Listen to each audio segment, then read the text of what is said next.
Trump had to win for y'all to win. That's all I'm saying, son. Let's just call it out. All happened in 1 week. Yeah, no, seriously, it was a Simpsons prophecy that they were going to eventually win. Bottom line is out. They won. Right? So, like, embodying the culture of the city as far as, like, my mission to produce art and produce art on the streets. And to put it to you simple, what we all got in common is that if you're from Chicago and you getting money in these streets, however, you hustling or an average dude going to work, you know, you might not come back home, yo. It'd be anything can happen situations on these streets, no matter who you are, right? So, like, we all kind of bonded by living this mentality that, like, tomorrow ain't promised. We all gonna borrow time right there. You know, what you're doing now, if something happened to you now, that shit may be your legacy. So, like, how you choosing to go out, what you gonna leave behind, though, how you want people to remember you. You know what I'm saying? So, nah, like, and me being who I am on the streets is, you know, as far as the graffiti dude, the art dude, the street art dude, right? That is my lane, right? I ain't claiming to be nothing more, right? And at this age I'm at, I'm an expert in that because I've done it that many times, though, right? 30 years, strong, 600 and counting, and I ain't slowing down, right? That's valor. Anybody got 600 counts, anything, got power. And we know this. But you've been doing this since you was a kid. 93, you know, I was a tagger. 96, I started painting. I ran into you like in 95. That was rookie year, me just scratching on bus windows. And a year later, I started doing little stuff on freight trains. But, hey, real talk, though. Go to remindstatic.com. All that I'm showing you is on there in chronological order, right? From wall number 1 in 96 to wall number 500 in 2022, right? I got to update it right there, but this ain't no urban legend. I'm not no old head showing you these war stories. I can prove it. I got receipts. That's actual fact. You know what I'm saying? Nah, because, like, yo, if you're really about that, oh, this art thing, it's almost showing and proving. Hip-hop, though? Ain't this hip-hop what you're doing? It is hip-hop. That's a part of the elements of hip-hop is graffiti. Yeah. The art part. It is. Huge part. It makes the identity and what people see hip-hop as being, right? But dig this, though. The real fifth element of hip-hop that nobody talk about, that's the backbone of all of it, is the audience. Somebody got to show up to your venue. Somebody got to watch your videos. Somebody got to, you know, buy your shirts, right? Somebody got to tag you in them photos right there, right? Somebody got to follow you. That's all power, though, fam. Like, the thing is with hip-hop, though, is that you could be in the audience and be a fan of somebody's work and eventually find your way in. You know what I'm saying? So now, like, graffiti is, you know, one of the 4 elements of hip-hop. What we don't talk about is the power of the audience, who your audience is, why these folks like your work, and yo, how many people like your stuff. The more followers you got, the more power you got, G.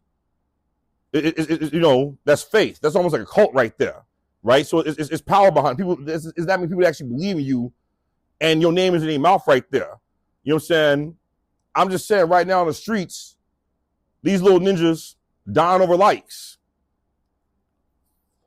That's where we at. So now the audience is power, though. The audience is the real fifth element of hip hop that was always there since it started. And here, right now, if it dies. You know what I'm saying? Because, yo, real talk. If I was doing all this, you see me doing in a sewer, in a place where everybody will go, it ain't happen. Because ain't nobody see it. The more people see it, though, it's fact. It happened. It's tangible, B. It's receipts. You got witnesses. No witnesses didn't count, though. That's my tangent on that, though. But no, it is hip-hop. But it's Chicago hip-hop, though. Chicago hip-hop and Chicago aesthetic is its own thing that, like, becomes a hodgepodge of all the coasts in America, right? South, East, and West, right? But then it becomes its own thing because still, right, Chicago's about that hustle and survival, right? You hustling, you surviving, right? Some be thriving, though. We all trying to thrive. Most of us are surviving, though. You dig what I'm saying? So with that mentality, though, combined with the art, you might drop something that is that cutting edge of trend setting, Because as far as you're concerned, that might be the last shit your ass gonna drop though. And I go for like I said, from the drill rappers to my ass painting, dog, we all got that shit in common. Tomorrow you leave out the crib, tomorrow ain't promise. I'm just saying you be a square to one of these ninjas out there. And if you from here, you know. You know what I'm saying? Yeah. You been your whole life, basically your 40s and 50s. You know shit. Yeah. If you from here, you know. It's Chicago. It's Chicago, man. And we all play our parts in this shit though, both good and bad. You know what I'm saying? So nah, like at this point, all right, let's cut into something else though. Yo, true story. The city of Chicago made me the monster that I vowed to be on this graffiti game, on the street art game, more of the street art game and the mural game, from getting locked up overnight with the homeboy Pugs and Joker and all them. They locked us up. All it took us one night. And we vowed to never go down for, we vowed to if we was gonna get arrested, it wasn't gonna be like that. It was gonna be something bigger. You know what I'm saying? Not like just scratching on nobody's window though. And for two, we gotta do more than ever now. So them locking us up actually helped us evolve into something greater and do more damage. Thanks, Mayor Daly. And thanks, Graffiti Blasters right there for making this here monster right here. I'm here. They all got to deal with me. You know what I'm saying? Like, shut up. Now, for people that don't understand, I know what you mean. What do you mean by scratching on windows? All right. Hey, I'm stepping back. I want to answer two questions for you. Hey. Now he teaching. He gonna check this out. During the Daly administration, long story short, everybody was going to jail. If you was a shorty, hey, man, dude was going to jail for pissing on train platforms, fam. You know what I'm saying? Little nickel bag of weed. Everybody. Hey, I even caught a case around a page in high school back then, fam. Everybody was going to jail back then, fam. Like, you be a square and catch a case. It wasn't that hard to catch a case in the 90s, right? But along with that, though, you know what I'm saying? Like, true story, you can be a square and still catch a case in the 90s, man. Especially just shorty, man. Everybody was going to jail. And you had to know how to throw hands. Or your ass getting jumped. Like, you had to know how to throw some kind of hands, fam. You was never getting no fair one, but you had to know how to throw hands, right? So, no. Under Mayor Daly's regime, he had this whole other division on Chicago Police Department called Graffiti Blasters, a vandal squad, right? See, in hindsight, the shit sound crazy. But back then, everybody was on board and it made sense though, right? Yo, all right, when Chicago was still wild in the 90s, you had a whole other division on the police force that was just tracking down and arresting and giving felonies to dudes writing on walls. Let that shit sink in, right? Because it don't happen no more, but Mayor Daly had that as a priority to have Chicago with no graffiti up in it, right? So, yo, dudes getting their doors kicked in and shit, their arms broken, all over doing, writing on walls and shit, right? The shit, like I said, because right now, out of everything that's happened, dudes writing on walls ain't that wild. But back then, though, it was a priority for them, though, fam. It was like, yo, game banging and dudes writing on walls. Like they was putting dudes, I'm just saying, I knew situations of dudes did months in the county for graffiti back there. Like, you know, but now, like, nah, man, here's what happened. Mayor Daly left. He sold the city out. We know about this, right? The parking meter situation. Rahm Emanuel came in. Dudes still getting arrested for graffiti, but I started hearing about less graffiti blasters, less vandal squad. It became an alderman thing and a streets of sand thing. By the time Lightfoot get up in there, nah, fam. No, it was a free fall. There was no graffiti blasters. The police wasn't going out of their way to arrest you for that shit like that. And, you know, it just wasn't a priority for Chicago PD. And during the riots, that was it, fam. That was it. that was it. And I was out there painting right before and right after the riots. And what the streets was right there, right? Hey, the police wasn't looking for nobody painting on nobody's walls.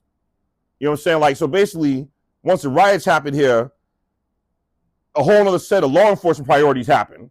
It wasn't for dudes painting on nobody's building, nothing like that. They didn't have no special department where they defund it, right? I didn't have graffiti blasters on the defunded police department. You know, so by the time Brennan Johnson came through, there's no chance of there being a special division on Chicago Police Department, right? So here's what stuff turns into. When I was a shorty, they used to give me hard times, man. You know what I'm saying? See me, hey, boy, we got the spray paint. What you doing with it? Put my ass in handcuffs, have me on the curb. I'm talking like I'm some violent criminal or something, man. Like, yo, And I ain't no tough guy, but like, they kind of made me into this damn monster. I'm sorry, G. So, yo, they be on the curb. It'll put like my bag of caps on the hood of the car, right? So it's a white bag of white nozzles.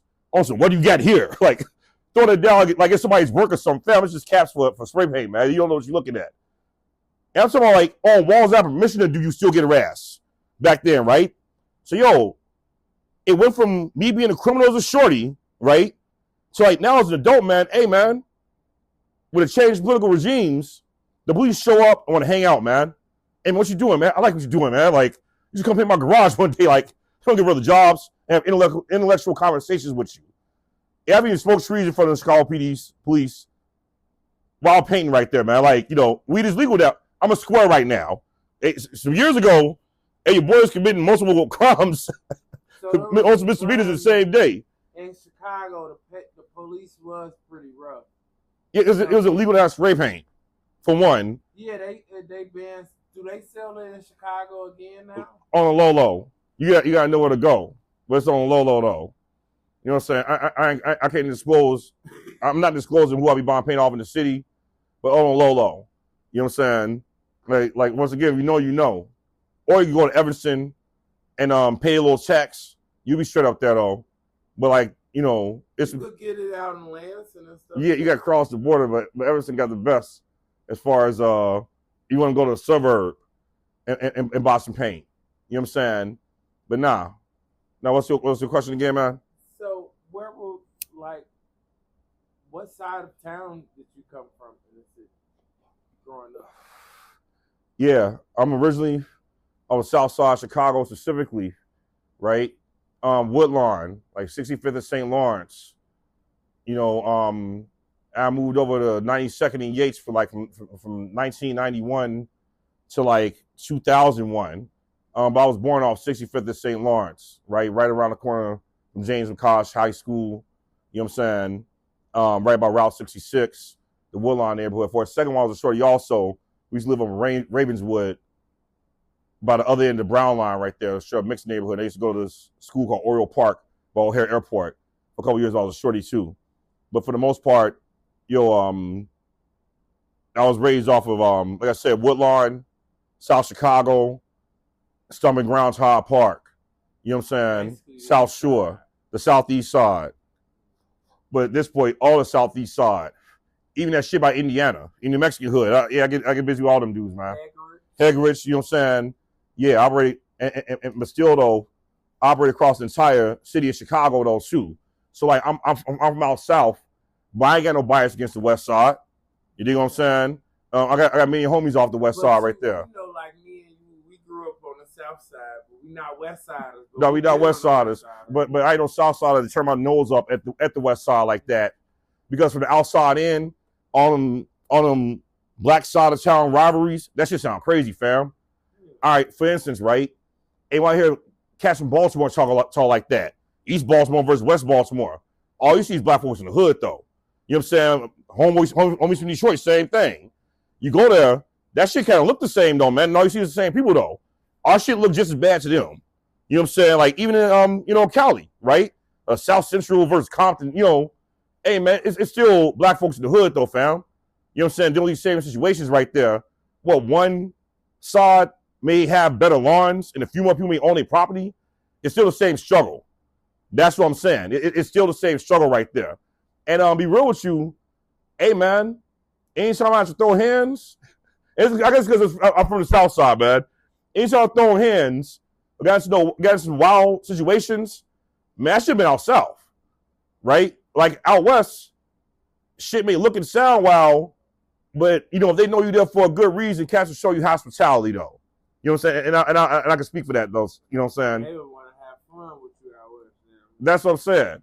As long as they ain't coming through like no goofy, stopping these dudes from making money and no shit like that, and you be straight. You straight over there, fam. You know what I'm saying? So now I ride with the West Side homies also. It's all the city of Chicago, though. It's all city of Chicago. Here's what I'm saying. It's been some situations I've been in my life where I've been in a spot where it was cats from a little bit everywhere. But it ain't matter what race you was, as long as you're from the actual city of Chicago, we could ride together. But you understand what that struggle is. It's that bullshit you go through. Just come up in this boy. Hey, so actual facts though. I mean, this rant real short and simple. All right, this Chicago versus Chicago land debate, right? All right, real talk. For one, be proud of where you're from. All right, if you're from a suburb, represent that suburb. If you're from the Chicagoland area, say Chicagoland area right there, right? But if you claim you tell a person you from Chicago, they'll ask what neighborhood you from though. They didn't know you actually from Chicago or not, right? Here's the thing though. Hey, for one, the taxes and the grind and the scams is its own thing here, right? We, our school system, the property tax, the street lights, right? Paying $100 for a damn decal, your city sticker, right? It's like, I ain't saying it's no better or no worse like that, but Chicago has its own level of, for lack of better words, I want to get these minor effery, if you will, right? But bottom line is this though. Put your talent on the map, fam. You will get us some money. How you talk? I like that. Oh, thanks. Thanks. No, I want to get this. I know you dropped the F-bomb. No, that ain't cool though, G. No, it's all good. You talk very well. Thanks. But nah, hey, real talk though. Hey, put your talent on the map though, fam. Hey, for instance, right? One thing I learned from all the heads I know from Gary, Indiana, right? They're from Gary, Indiana. They close to Chicago, right? They represent Gary, fam. All the Indiana dudes I know, all of them, right? And they don't be going all the way to represent Chicago. They be proud to represent, they from Gary, right? And Gary got a lot of problems, right? But they ain't shade where they from. And generations of them dudes doing that put Gary on the map. From Jackson 5 to Freddie Gibbs. You know what I'm saying? Homeboy Owen 74, Keisa Crew, right? These dudes I witnessed within my time, within our lifetime, man. Hey, man, these dudes are proud they from Gary, Indiana, man.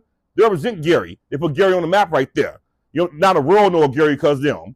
As a collective, you know what I'm saying? So no, man, no matter what your talent is, man, like, Chicago will represent your little city, man. But you never told us what scratching on the windows mean. I mean this. Back in the 90s, you could barely see out of the windows because I was on these shorties in high school. They used to grab one of the red rocks off your lawn. A lava rock. It's a concrete drill bit you get from Home Depot. For a Dremel. For a Dremel. It was a Dremel bit, right? And these squad pins, right? It was like a diamond cutter bit. Like a diamond cut X-Acto knife pin. Yeah. Right? So you just write your name on the window in cursive or whatever, right? Or folded up pieces of sandpaper. Yeah, yep. Or the sandpaper move, right? All right. So dig this. Man, like, and it mostly happened with shorties. All right, when you were in high school, markers. Oh yeah. But we talking about the scratching on windows thing specifically, because the scratching is its own level and its own movement within the world of graffiti. Because it was still straight graffiti though. You was vandalizing, the public transit right there, specifically public transit, and kids are doing it because you was on the bus going everywhere. Right, so like dudes is happy to lock down bus routes and see your name back in a little back corner, right? So on the way to and from school every day, dudes scratch your name in the windows though. It was coming home from school and going to one spot, we was kicking it at named Promontory Point, right? That's a whole other story. That was like meeting at the Mons in everybody's rookie year. We was all rookies, we was all kids, but we was all excited to be a part of the movement of hip hop, and we all had our own gathering space as shorties. We used to watch dudes breakdance on Tuesdays and Thursdays or something like that. Something like that. But long story short, I went to St. Martin back in the day, and now it's Gwendolyn Brooks. I used to cut last period to go to Kenwood, link up the dudes, and go to the point. I used to ditch school to go hell someone else's school to go be on some hip hop right there. You know what I'm saying? So nah, it was a lot of that though. But on all those routes, you were on a bus. You had to leave your name on that boy. You know what I'm saying? And now enough of us did that until the CTA changed what they made the windows out of. That's what ended that. They went from plexiglass to like a harder glass right there. It was regular glass, but then later on, they had plexiglass glass. Yeah, or a cover, or it was a sheet they'll put over it. It was a plastic sheet of vinyl or something like that. Yeah, but nothing wouldn't go in. You know what I'm saying? Nothing would go in, though. Oh yeah. But I was doing this years before I was painting walls. Because back then, I didn't think I could paint a wall. I could draw a lot. I was always in a drawing, right? I was in a drawing, like, I was just trying to understand graffiti letters, and I was really deep into drawing comic books as a shorty, right? But then I met my homeboy, Raven, at the Promontory Point.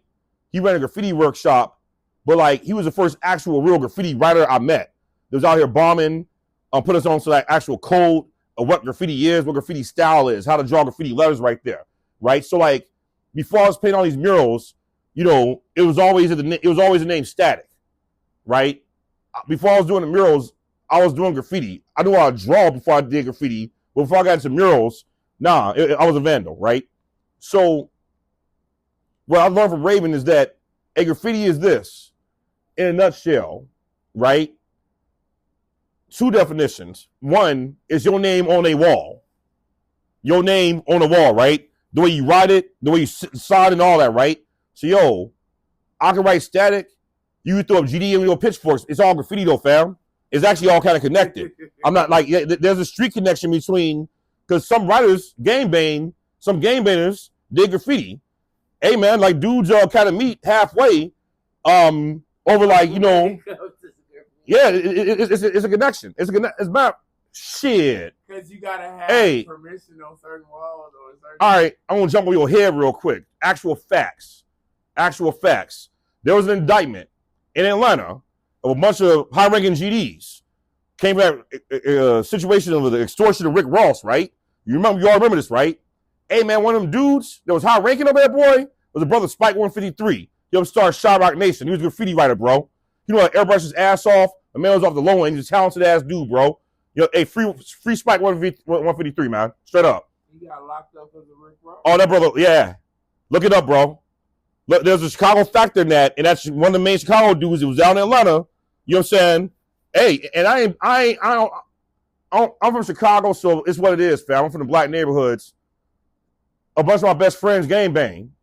You know what I'm saying? Like, I ain't never gotten to it. Like I said, I always knew my lane. Them dudes thank me for not for knowing my lane, because real talk, ain't no such thing as halfway gang banging, no, G. You know what I'm saying? So I seen it the hard way. I know my lane. My lane was always a visual art thing.